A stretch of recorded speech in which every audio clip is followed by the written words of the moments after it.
श्री गणेशाय नमः। श्री सरस्वत्यै नमः। श्री गुरुचरणकमलेभ्यो नमः।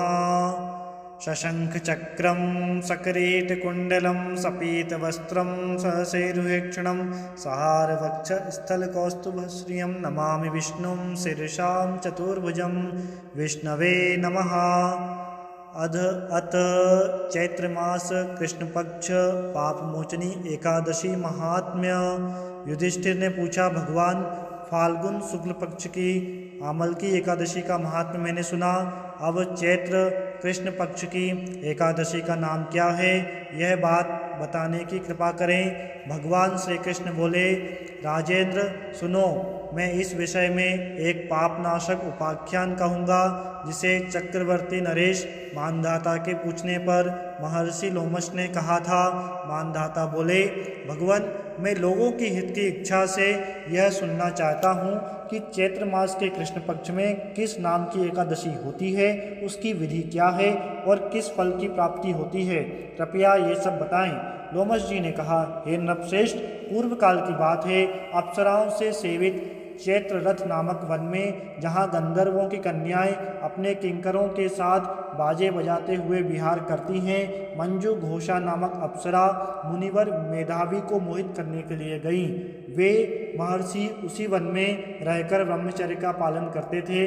मंजू घोषा मुनि के भय से आश्रम से एक कोस दूर ही ठहर गई और सुंदर ढंग से वीणा बजाती हुई मधुर गीत गाने लगी।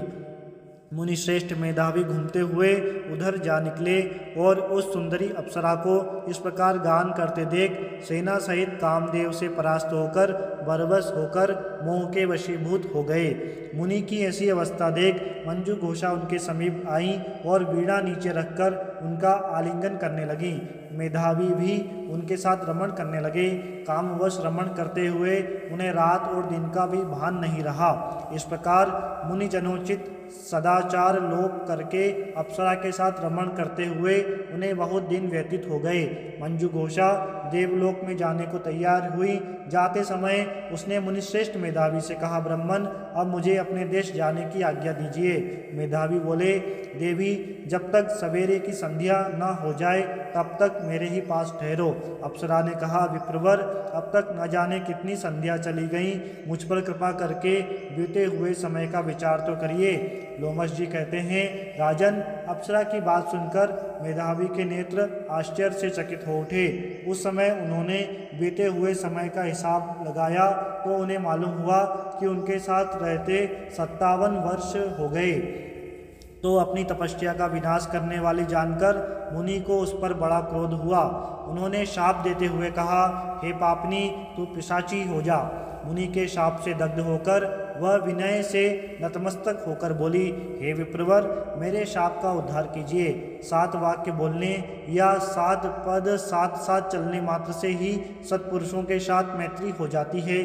ब्राह्मण, मैंने तो आपके साथ अनेक वर्ष व्यतीत किए, अतः हे स्वामीन, मुझ पर कृपा करिए। मुनि बोले, भद्रे, मेरी बात सुनो, यह शाप से उद्धार करने वाली है। तुमने मेरी बहुत बड़ी तपस्या नष्ट कर डाली। चैत्र कृष्ण पक्ष में जो शुभ एकादशी आती है उसका नाम है पाप मोचनी एकादशी। वह सभी पापों को क्षय करने वाली है। तुम उसी का व्रत करो जिससे तुम्हारी पिशाचता दूर होगी। ऐसा कहकर मेधावी अपने पिता मुनिवर च्यवन के आश्रम पर गए। उन्हें आया देखकर च्यवन ने पूछा, बेटा, यह क्या किया? तुमने तो अपने पुण्य का नाश कर डाला। मेधावी बोले, पिताजी, मैंने अप्सरा के साथ रमण करने का पातक किया है, कोई प्रायश्चित बताइए जिससे पाप का नाश हो सके। च्यवन ने भी कहा, हे बेटा, चैत्र कृष्ण पक्ष में जो पाप मोचनी एकादशी होती है उसका व्रत करने पर पाप राशि का विनाश हो जाता है। पिताजी के कथन सुनकर मेधावी ने उस व्रत का अनुष्ठान किया। इससे उनका पाप नष्ट हो गया और वे पुनः तपस्या से परिपूर्ण हो गए। इसी प्रकार मंजू घोषा ने भी उत्तम व्रत का पालन किया। पाप मोचनी का व्रत करने के कारण वह पिशाच योनि से मुक्त हुई और दिव्य रूप धारिणी श्रेष्ठ अप्सरा होकर स्वर्गलोक में चली गई। राजन, जो श्रेष्ठ मनुष्य पाप मोचनी एकादशी का व्रत करते हैं उनका सारा पाप नष्ट हो जाता है इसको पढ़ने और सुनने से सहस्त्र गौदान का फल मिलता है।